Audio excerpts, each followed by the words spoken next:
It's that you cannot tell, you cannot determine, reason cannot determine when such an enlightenment experience occurs.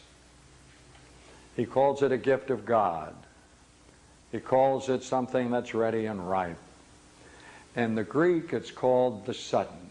Suddenly the experience occurs. Nothing that seems to be its primary cause is operating. Therefore, for Carl Jung, he says that's the will of God. That's a gift. Gift of God. In Plato, especially, you can see it in several places. One of the great places in the Symposium, where he talks about the overwhelming vision of beauty itself, and he says, suddenly you behold a wondrous vision. Suddenly. It's always suddenly.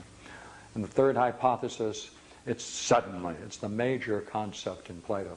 That is, since you can't anticipate it, there's nothing you can do in order to reach it. You have to just let go of everything and wait for the fruit. When it's ripe enough, it drops of its own accord, which is, of course, a Zen and Chinese Chan notion. Now, what is this enlightenment, according to Carl Jung? It's the lumina naturae. That's this, the divine luminosity, right out of Plato, the most brilliant light of being. How do you do it? He says, well, there are many, he goes through several ways of describing it. But he says the primary thing is, if you want to have a vision of the good or the one itself, you have to become one yourself. Now, in Plato's Republic, there's the whole trip, whole exploration of the nature of justice. And it goes on, seeking out if you can describe it and what brings it about, whether you can have a vision of this another idea like beauty itself, justice itself. And so therefore, he finally comes to a point where he then describes what it is. And I'd just like to read you just one line for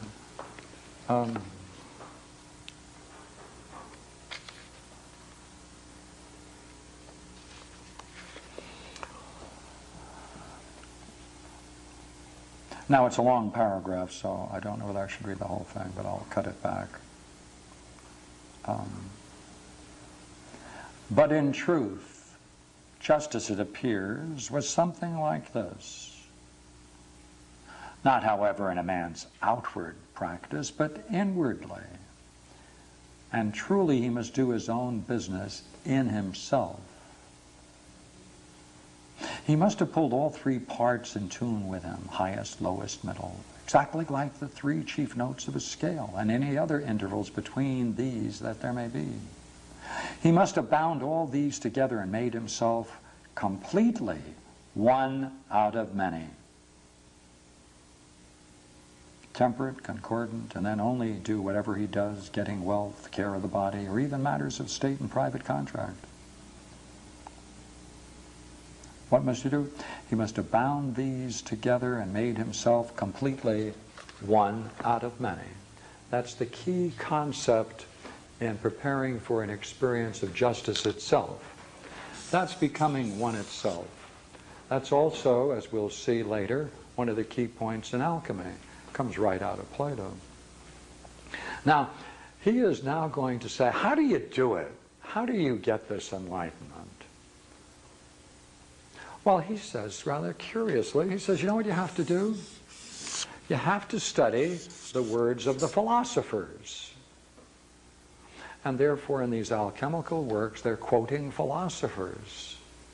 And in the quotes, they're telling you how to do this curious thing called philosophy. Then he ends with one of the really great names in philosophy, Parmenides. Now, why is that important? Because, see, Socrates considers everybody around him, and he compares them and talks about all the philosophers, but he says there's only one that truly is the greatest. It stands in great reverence before him. That's the man called Parmenides. He is really the father of the non-dual in Western philosophy. And Plato did a dialogue called the Parmenides, where he attributes to him a whole splendid system of thought. Now this there's a question about whether this is the same Parmenides, but it has some of the same themes in it from the alchemists. Now, how do you do it? According to do it, you need three things: imagination, meditation, and theory, according to Carl Jung. Now, imagination is the key to it all. Meditation is the source. What does he mean by meditation in this great work called Alchemy? He says meditation is when you enter into a dialogue with yourself. That's the key. You enter into a dialogue with yourself repeatedly. He said that does is wake you up. You're talking to yourself. Finally, you're then becoming attentive to some interesting voice that's very profound within yourself. He said that's meditation. Becoming devoted to that, going towards it, becoming more and more involved in this inner dialogue, that's the method. He said, but to do it, he says, you have to be in an interesting state. He says you have to be able to be physically strong and intellectually alert, psychologically prepared for it. He said because this process takes sooner or later a concentration of the life force. And he uses this Latin expression, the anima corporalis, right? Corporalis, corporeal, the soul, the physical soul. Now, what is that in Carl Jung? He says, you know what it is? He says, there is, in man, there's the diaphragm. He said, below the diaphragm is a center of power. You have to waken that up. And you have to, therefore, utilize the physical and the psychic forces in man to sustain this concentrated life force in your meditation. Because there are going to be times when you're up and down and sluggish. Doesn't matter, sit anyhow. Do your inner dialogue. In Japanese Zen Buddhism, that's called the hara. Sometimes called the ki. That's the, in Tantra, that's one of the great chakras. Carl Jung calls it the anima corporalis. That's the part where you have to arouse that inner force within you to sustain your meditation.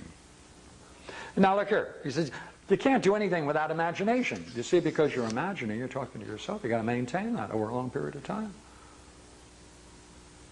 He said, you know what you do? You have to become attentive to dreams. That's what you need to do, Carl Jung says. Now, how do you treat dreams? He says, well, you have to treat dreams in three ways. You have to expand it, amplify it. You have to allow the dreamer enough room so that they can add to it, so that they can then add their associations to it. And you have to allow them to enter into analogies with whatever it is they're suggesting that comes through their dreams. He calls this theory, theoria. Why? Because you want to awaken that higher part of the mind called the nous, where we get the word noetic. Now, that's especially significant because that's the particular power of the mind. That's the intuitive vehicle through which you can gain the enlightenment into the divine. That's the part of the soul. Now look here, in order for man to do that, that means in some way there's a part of us, right? There's a part of us which is in some way akin to the divine. Carl Jung says, according to the alchemists, the soul of man is not entirely contained in the body. The higher part of it is in the divine.